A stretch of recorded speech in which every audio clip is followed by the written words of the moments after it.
Asesoramos, tramitamos, resolvemos. Corporativo Jurídico Ortega y de la Vega, Sociedad Civil presenta. La ética estudia el modelo de conducta humana, el deber ser, lo que es lo bueno y lo malo. Cuando una profesión ha llegado a este nivel de desprestigio social, pues debe volver a sus orígenes, debe volver a lo esencial. ¿Y qué es lo esencial en la persona? Los valores. Quien realmente tiene la vocación del servicio público debe sujetarse a ese tipo de normas. Rendir cuentas, pues es ser responsable de sus actos, dar la cara a la sociedad para precisamente decir, aquí estoy, este es mi trabajo. Yo siempre he dicho que no hay mejor herramienta que el ejemplo. En los lugares donde yo he estado al frente de las dependencias públicas, yo siempre les digo a mis compañeros de trabajo, ¿cómo te exijo que llegues temprano si yo no llego temprano? ¿Cómo te exijo que hagas tu trabajo bien si yo me salgo, si yo no atiendo, ¿Cómo te exijo que atiendas bien a las personas si yo no las atiendo bien? Yo siempre les decía a mis compañeros, no me les hagan malas caras a las personas, no me los traten mal, yo no los trato mal a ustedes. ¿Por qué tratar mal al público? Entonces, el ejemplo en todos los ámbitos de la vida humana es como realmente puedes convencer a las personas.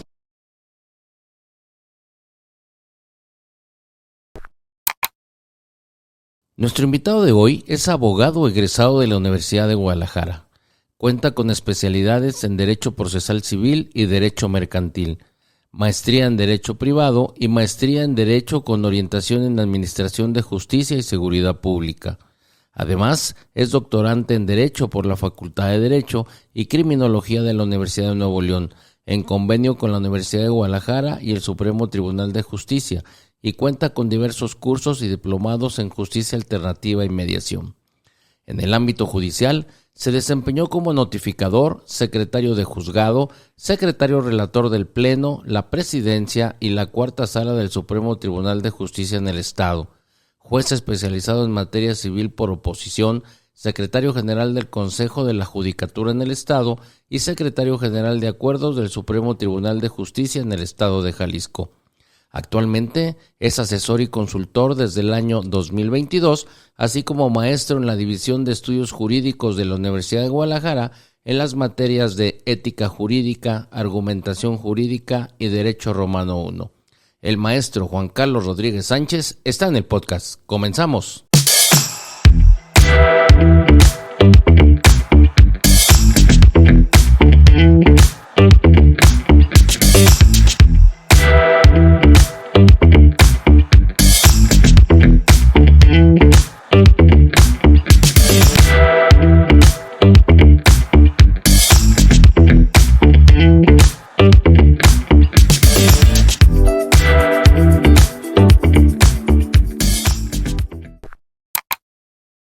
Maestro Juan Carlos Rodríguez, bienvenido al canal. Un gusto estar aquí con tu auditorio, con todas las personas que te siguen. Me da mucho gusto que haya aceptado la invitación y me gustaría que empezáramos esta plática preguntándole, ¿qué es la ética? La ética principalmente es una ciencia social que su objeto de estudio es la conducta humana. Todas las ciencias tienen dos objetos, un objeto formal y un objeto material. El objeto formal es aquella parte del conocimiento humano en el que tiene su principal objeto de estudio, ¿sí? El objeto material es la parte concreta que estudia esa ciencia. Entonces, tanto la historia como la sociología, como el derecho, estudian la conducta humana, pero la ética estudia el modelo de conducta humana, el deber ser, lo que es lo bueno y lo malo. Entonces, la conducta humana tiene esa característica que puede ser buena si se ajusta a las normas que reconocemos como obligatorias, o puede ser una conducta negativa si contraviene o no se ajusta a esas normas que socialmente hemos reconocido. Entonces, la ciencia de la ética es esa ciencia social que nos proporciona modelos de conducta para ajustarnos a ella. Entonces, Nuestros amigos de las ciencias exactas nos critican precisamente porque nos dicen que las ciencias sociales no tienen esa característica de ser ciencia, pero yo siempre les digo a los alumnos que defiendan ese punto de que tanto el derecho como la ética son ciencias. ¿Por qué? Porque tienen su objeto de estudio, cuál es el problema o la situación que estudia la ética, como es la conducta humana, pues tiene variables. Entonces, no porque prohíbas una conducta se va a dejar de realizar, ¿sí? Sino que cada individuo concreto decide si su conducta se ajusta o no a esas normas. Entonces, la ética y el derecho tienen mucha relación porque la ética te prohíbe muchas conductas, ¿sí? Pero el hecho de prohibirlas, insisto, no quiere decir que no se realicen. Pero el derecho la complementa y sanciona a quien transgrede esas normas. Si alguien roba, pues el derecho actúa a través del Estado y la persona que violó esa regla de conducta, pues se hace acreedora a una sanción. Entonces, esa es la materia de estudio de la ética, la conducta humana. Por eso es tan variable y tan compleja. ¿Y qué importancia tiene en la formación de un abogado? Es necesaria y es importante la enseñanza, el aprendizaje de la ética, porque nuestra profesión, que desafortunadamente en la sociedad ha sido muy vilipendiada, no está totalmente apreciada como sucedía en tiempos históricos, en tiempos de Roma, de Grecia, de Israel. Entonces, cuando una profesión ha llegado a este nivel de desprestigio social, pues debe volver a sus orígenes, debe volver a lo esencial. ¿Y qué es lo esencial en la persona? Los valores. Entonces, es fundamental la enseñanza y el aprendizaje de la ética, pero sobre todo que nosotros como seres humanos, cada uno en lo particular, ajustemos nuestra conducta a la ética. ¿Cómo se enseña la ética en las facultades? Sí, mira, durante muchos años, a todos los abogados ya de cierta edad, nos tocó un modelo de aprendizaje que se basaba en la memoria, principalmente, ¿sí? Y, por ejemplo, en la Universidad de Guadalajara y en las escuelas y facultades que se impartía la carrera de Derecho, se pensaba que teniendo a los mejores maestros en las materias que impartían, llevaba implícita la enseñanza y el aprendizaje de la ética. Que si teníamos a los mejores maestros de laboral, de mercantil, de penal, de civil, pues iba de la misma forma la enseñanza de la ética. Desafortunadamente, al no tener una sólida base moral, los estudiantes resultaron capacitados técnicamente de una manera muy, muy alta, es decir, altamente calificados en el aspecto técnico, en el aspecto procesal, en el aspecto de fondo, pero sin una sólida base ética. Entonces, ¿eso qué provocó? Bueno, pues lo que por mucho tiempo fue la imagen del abogado, ¿no? El abogado que tuerce los procedimientos, que retarda los juicios. Entonces, ahora inició un proceso precisamente por esto que te hablo de tan degradada que ha llegado a estar nuestra profesión, para intentar llevar a cabo este cambio, que no ha sido sencillo. Seguimos caminando en ese aspecto, pero tratando de que la ética forme parte de los planes y programas de estudio. Actualmente, pues el TEC de Monterrey tiene un departamento de ética, ¿sí? En algunas escuelas y facultades solamente, insisto, en la materia, pero lo importante es transmitirle a los alumnos, hacerles ver que nuestro desempeño profesional tiene que ajustarse a esas normas de la ética profesional, pero también yo les digo, no solamente a la ética profesional, a la ética jurídica, sino a la ética sin apellidos, porque finalmente no dejamos de ser personas que interactuamos en un ambiente social. Hablando de los principios éticos, ¿cuáles son esos principios fundamentales que deberían de guiar a un abogado? Principalmente la justicia, ¿no? El abogado encarna la imagen de la justicia. Entonces, la justicia, como sabemos, es un valor. Yo les digo a mis alumnos, es una categoría axiológica, pero eso a mí no me dice nada. También esto tiene que ver con lo que mencionabas hace rato, la enseñanza de la ética, ¿no? No puedes enseñar ética a base de conceptos, a base de definiciones, sino que cada alumno, cada persona debe encontrar sus propios conceptos, sus propias definiciones, tener la idea y aplicarla a su entorno. Entonces, la justicia, pues, decía don Emilio Rabasa, humanamente entendida no es más que garantizar la recta aplicación de la ley. Garantizar la recta aplicación de la ley es garantizar la justicia, pero para mí eso es solamente legalidad, no llega a alcanzar el valor de la justicia. Entonces, siempre en un procedimiento contencioso que te encuentras dos versiones encontradas, ¿no?, de la misma historia, es difícil que las dos partes puedan tener el mismo concepto de justicia. Para alguna persona, sí, puede resultar que sea una injusticia lo que se resuelve, y para la otra persona puede ser lo justo. Entonces, la justicia tiene que ser esa situación en la que tú, como profesional del derecho, estés conscientemente con la idea de que resolviste, tratando de materializar la justicia en cada asunto concreto, ¿sí?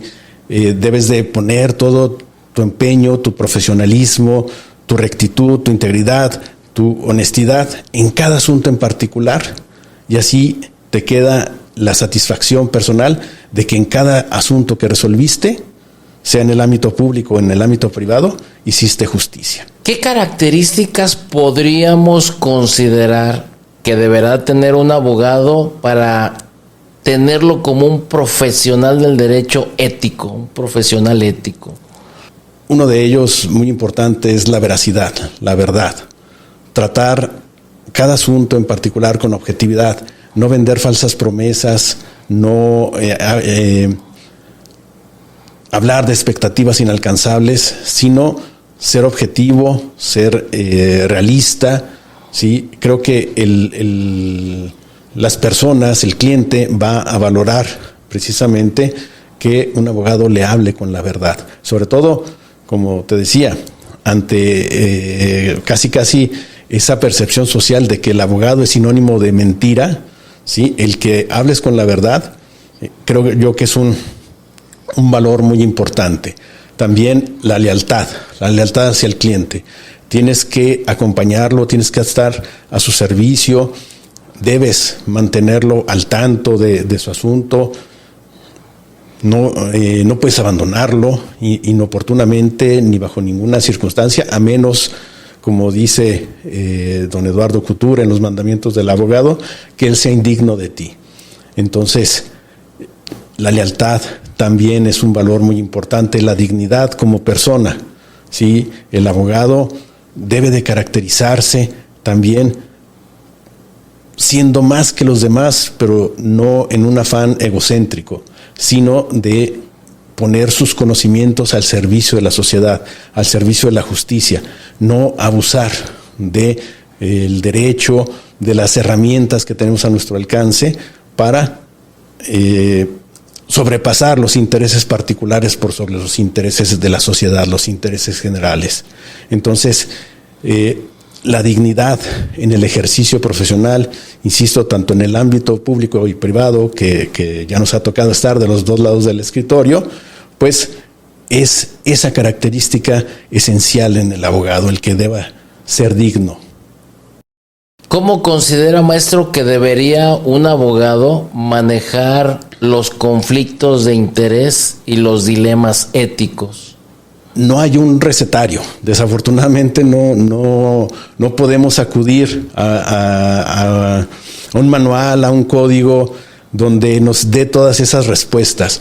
Cada caso, cada situación que se nos presenta nos va poniendo en en entredicho muchas veces este tipo de principios, de valores, pero pues siempre existe esa actitud de afrontar todo ese tipo de problemas actuando conscientemente.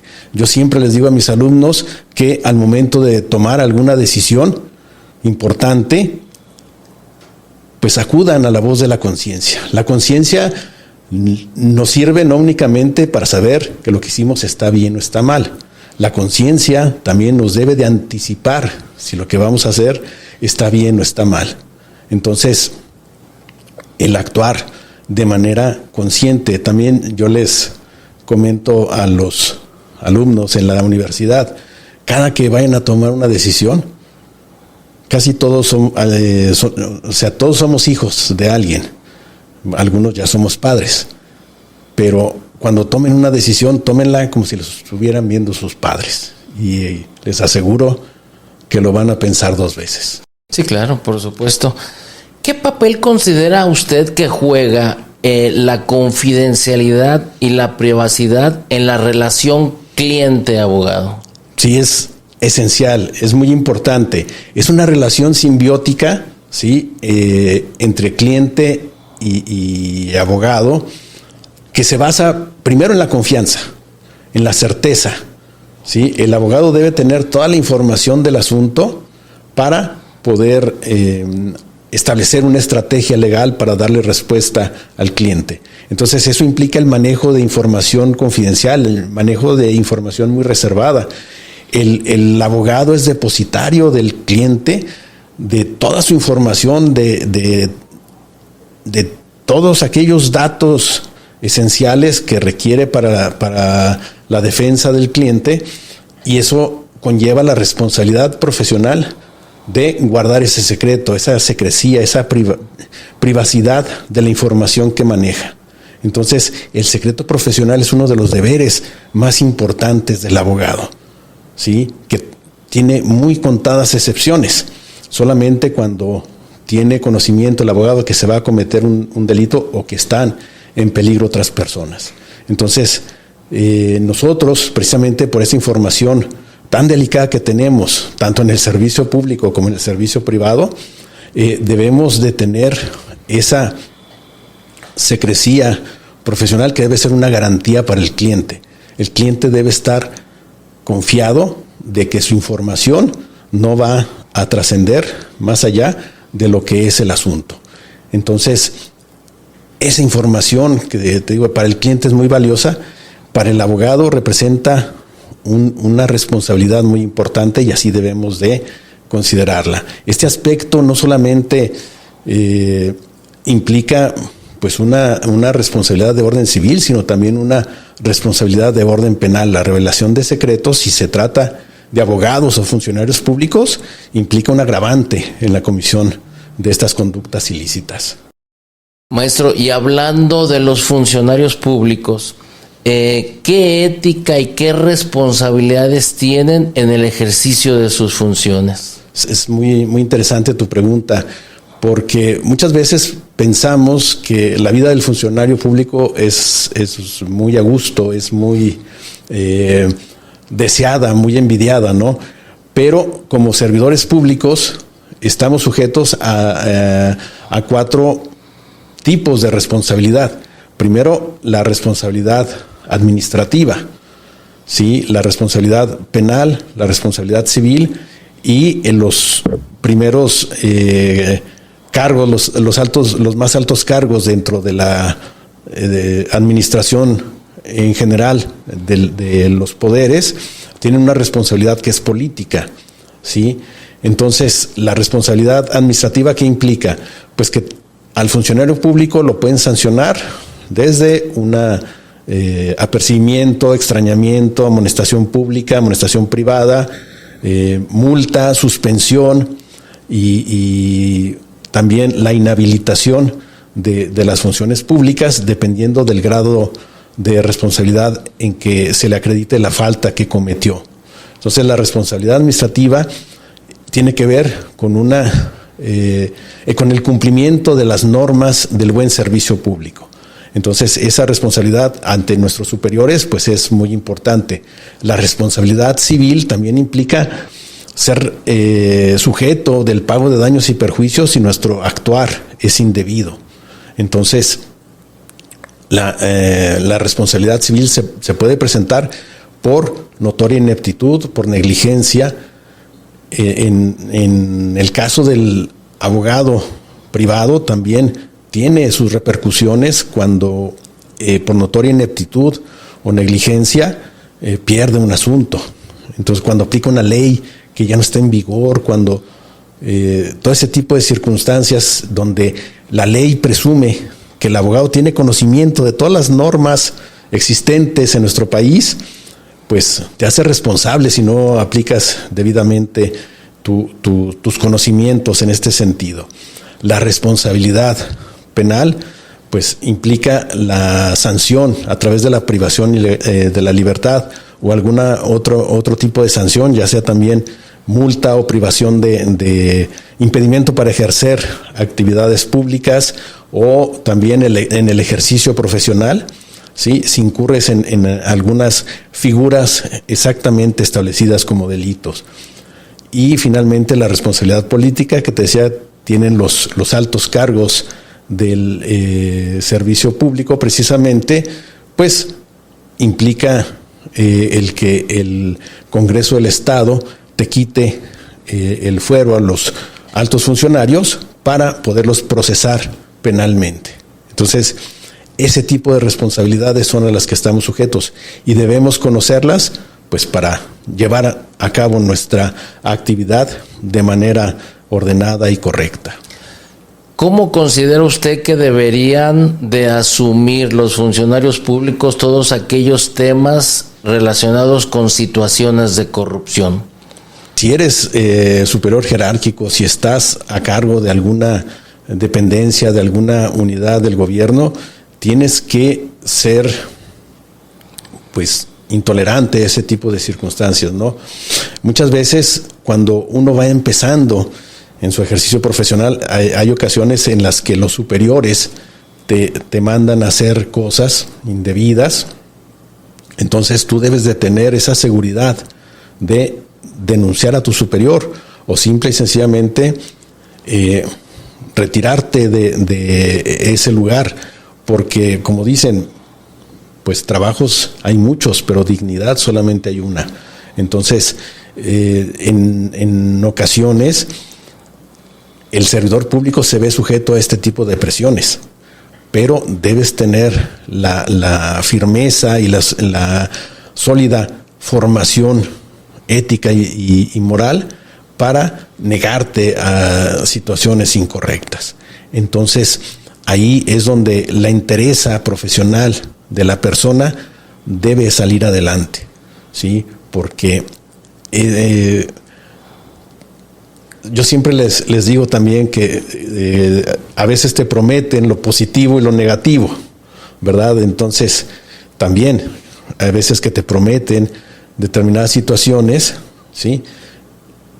Y con esa oferta, pues te tratan de inducir a hacer algo indebido. Entonces, quien por cuidar su chamba pierde la dignidad, al final pierde la dignidad y pierde la chamba. ¿Cuál es su opinión acerca de la transparencia y la rendición de cuentas en la función pública? Son figuras muy, muy importantes en el ámbito del servicio público, ¿sí?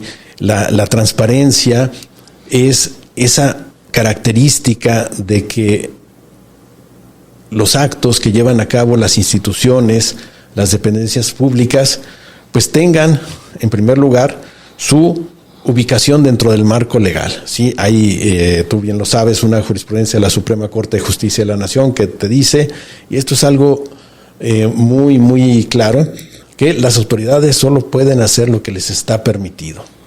Entonces, siempre también eso, cuando eres funcionario público, te libera de muchas circunstancias, ¿no? Precisamente para fundamentar tu actuación. Entonces, si tú llevas a cabo tu actividad dentro de los marcos legales, la transparencia es una herramienta donde la sociedad, que cada vez está más informada, lo sabemos a través de todas estas herramientas que proporciona la modernidad, la tecnología actual, pues puede acudir, puede investigar, puede verificar, ¿no?, que el cumplimiento de estas normas que hacen precisamente transparente el ejercicio público, ¿sí? Si tienes a tu cargo un vehículo oficial, pues no puede estar los días y horas inhábiles en lugares de diversión, ¿sí? El vehículo público es para que te traslade a donde está tu trabajo o a donde debe desempeñarse alguna actividad. Entonces, a través de todas estas herramientas, creo que quien realmente tiene la vocación del servicio público debe sujetarse a ese tipo de normas. Rendir cuentas, pues, es ser responsable de sus actos, dar la cara a la sociedad para precisamente decir: aquí estoy, este es mi trabajo. ¿Cómo se relaciona la ética con el derecho y con la justicia? Sí, mira, es como te decía hace un momento, ¿no? Están tan íntimamente relacionadas que a quienes nos apasiona el derecho, realmente, pues, vemos que ahora sí que está en todas partes, ¿no? Como te mencionaba hace rato, la ética nos proporciona modelos de conducta a la cual nos debemos de sujetar. Entonces, no porque una norma te prohíba el privar de la vida a otra persona, pues, se va a dejar de realizar, ¿no? Pero ¿qué es lo que sucede? Que cuando hay un homicidio, ¿no?, que es el lenguaje que maneja el Código Penal, es privar de la vida a otra persona, pues el derecho actúa, ¿sí? El Estado interviene, porque el Estado no puede poner a un policía detrás de cada uno de los miembros de la sociedad para, si te portas bien, te pone una estrellita en la frente, si te portas mal, te sanciona, ¿no? El Estado debe garantizar esa seguridad pública, y si alguien contraviene esa seguridad que nos brinda el Estado, pues va a reaccionar para imponerle una sanción. Entonces, que esa sanción sea la que corresponde a la conducta que se llevó a cabo, ahí es donde vemos que entra la ética, el derecho y la justicia, ¿sí? Donde en cada acto que realiza el Estado en relación a la conducta de los particulares, es donde vemos si efectivamente el derecho se materializa en la justicia. La justicia utiliza al derecho como herramienta para poder actuar. Específicamente sobre la ley y desde luego su interpretación, ¿qué papel juega la ética? Es muy importante la ética al momento de interpretar. Hay que recordar que existen dentro del amplio ámbito del derecho ciertas materias donde la aplicación del derecho es muy estricta, como en materia penal, como en materia fiscal, donde las figuras jurídicas deben encuadrar precisamente los hechos que son planteados a la autoridad. Es decir, para que una conducta se considere como delito, como impuesto, como derecho, debe cubrir los elementos normativos, objetivos y subjetivos que establecen las normas. Entonces, en ese tipo de materias donde la aplicación es estricta, pues tenemos muy poco margen, ¿sí?, para poder dar lugar a una interpretación. En materia civil, en forma amplia, que incluye las materias familiar, mercantil y civil en sentido estricto, la Constitución nos proporciona herramientas precisamente para hacer la justicia, ¿sí? Hay que recordar que a raíz de la reforma constitucional del 2011, que establece la obligación a todas las autoridades de proteger, garantizar los derechos humanos, pues tenemos muchas herramientas a través de los tratados internacionales para realmente hacer justicia. Y como te decía, la Constitución nos proporciona esas herramientas en materia civil para, a través de la ley, la interpretación jurídica, la jurisprudencia, la doctrina, los principios generales del derecho, resolver los asuntos. Entonces, la interpretación jurídica, pues muchas de las veces ya nos las ha dado la Corte a través de los criterios definidos a los cuales las autoridades podemos acudir, los abogados, para hacer valer los derechos de nuestros clientes, para apoyar nuestros reclamos, nuestras peticiones. Entonces, la interpretación también del juzgador en particular sobre determinadas conductas, ¿sí?, donde no tenemos ese margen estrecho, nos da la pauta para poder ampliar la interpretación conforme, te decía, a estas nuevas herramientas del derecho internacional de los derechos humanos, para aplicar lo que sea más benéfico a las personas. El principio pro persona, el principio pro actione, son herramientas que nos ayudan a resolver de mejor manera los asuntos. Hablando de los abogados, así como de los funcionarios públicos, ¿cómo considera usted que deberían promover la ética en su trabajo diario? Sí, esto es bien importante, es muy, muy acertada tu observación. Yo siempre he dicho que no hay mejor herramienta que el ejemplo. ¿Sí? En los lugares donde yo he estado al frente de las dependencias públicas, yo siempre les digo a mis compañeros de trabajo: ¿cómo te exijo que llegues temprano si yo no llego temprano? ¿Cómo te exijo que hagas tu trabajo bien si yo me salgo, si yo no atiendo, ¿Cómo te exijo que atiendas bien a las personas si yo no las atiendo bien?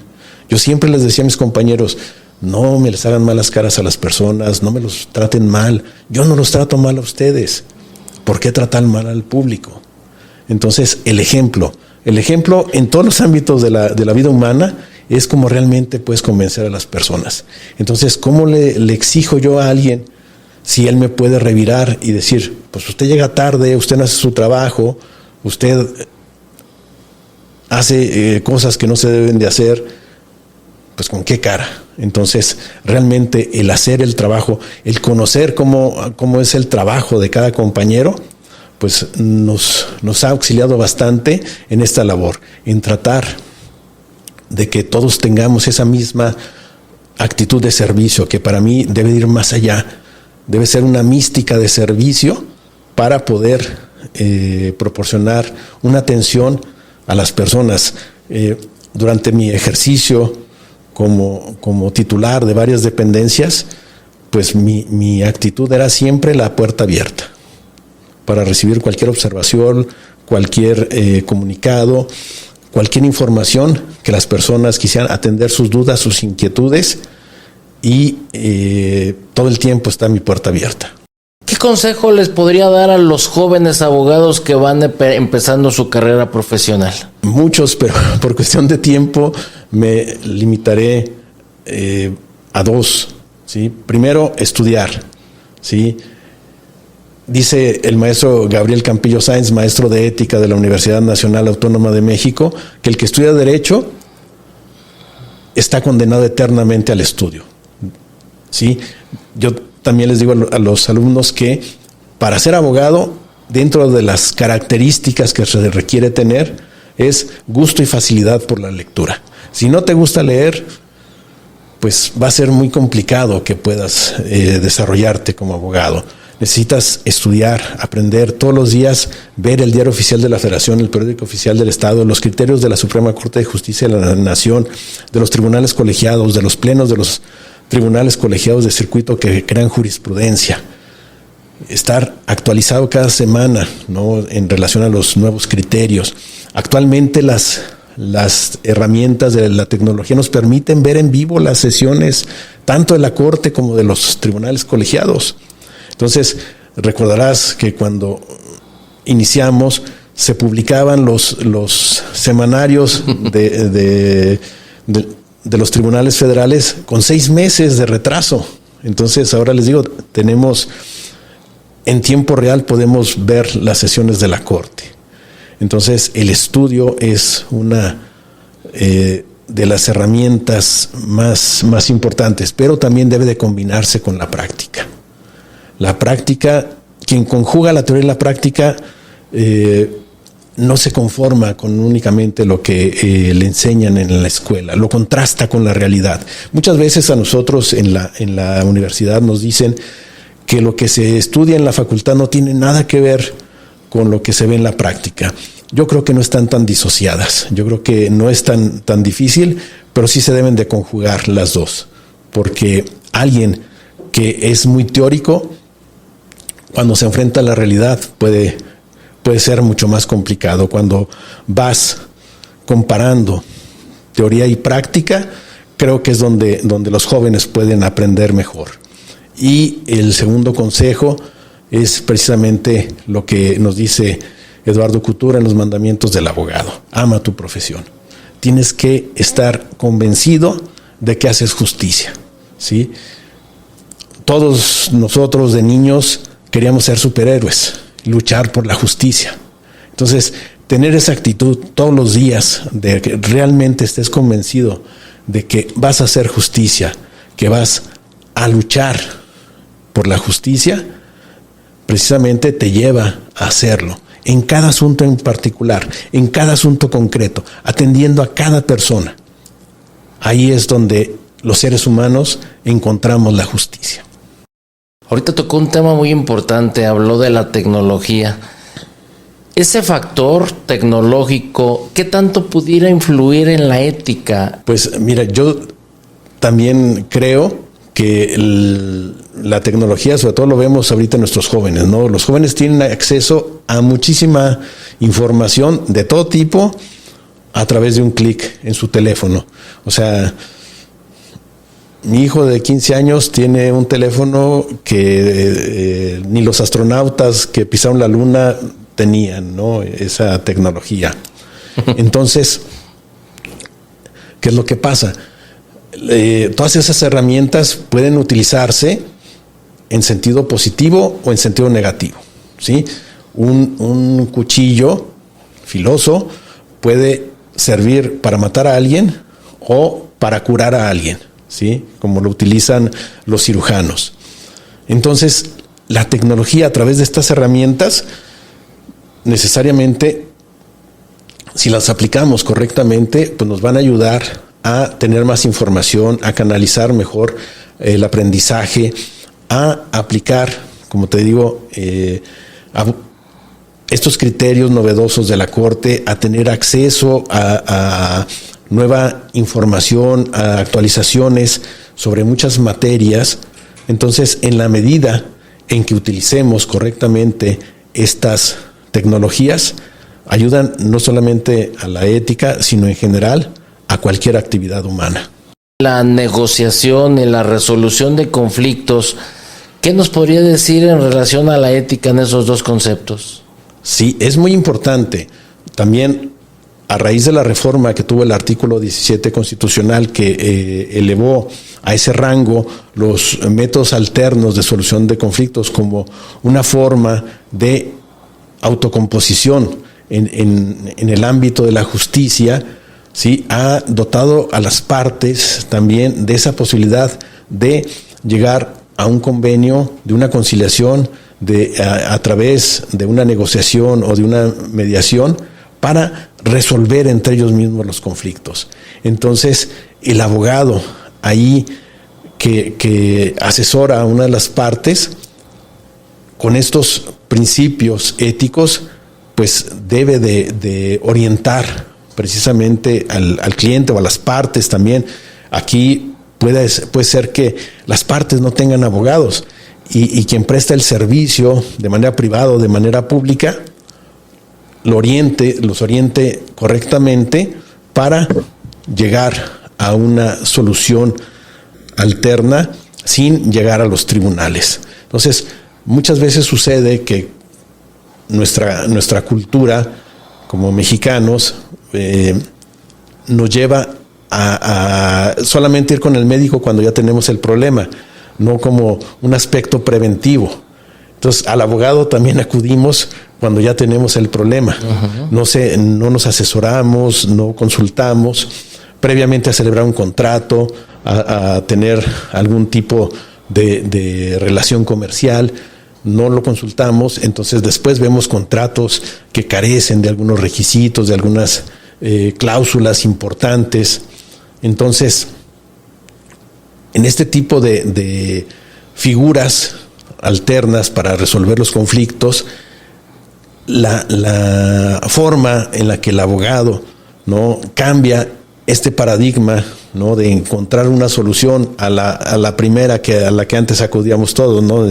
Nos vamos a juicio, hágale como quiera, ¿no? Creo que en la medida que nosotros como profesionistas del derecho podamos orientar correctamente al cliente, va a solucionarse su problema de manera más ágil, de manera más pronta, sin acudir a los juzgados, tratar de despresurizar bastante los asuntos que se llevan en los juzgados. Maestro, sus redes sociales, ¿en dónde lo pueden seguir? Sí, nos pueden seguir en Facebook como Juan Carlos Rodríguez Sánchez o licenciado Juan Carlos Rodríguez, y en Instagram también licenciado Juan Carlos Rodríguez. Pues muchas gracias por haber aceptado la invitación y fue un placer tenerlo por acá. Un gusto, Beto. Que esté muy bien. Gracias. Asesoramos, tramitamos, resolvemos. Corporativo Jurídico Ortega y de la Vega, Sociedad Civil, presentó.